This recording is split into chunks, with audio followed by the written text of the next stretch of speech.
What is it that Synergos does? What we do is to help build bridges across economic, social, and political divides that enable people working together as partners to produce systems-changing results.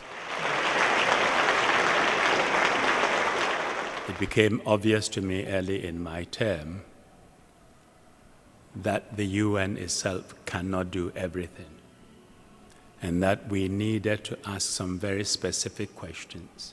What can the UN do, and what can't the UN do? What should we do alone? What should we do with others? And what should we leave others to do?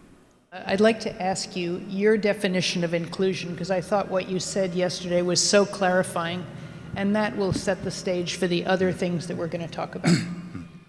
So how do we create conditions by which communities not only network with each other to learn strategies and ideas from each other, but become an important critical mass that the other institutions at national and global level can dare to ignore them?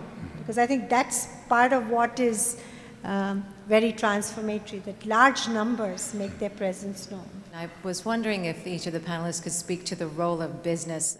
It's not a question of business, it's not a question of government, it's not a question of philanthropy, it's a question of all of us, individuals, NGOs, governments, businesses, and each and all of us. When we talk of leaders, that leadership doesn't mean one must always be right, and one must always win, and one must always be in the lead. We should remember that a good leader is also a good follower. Thank you very much.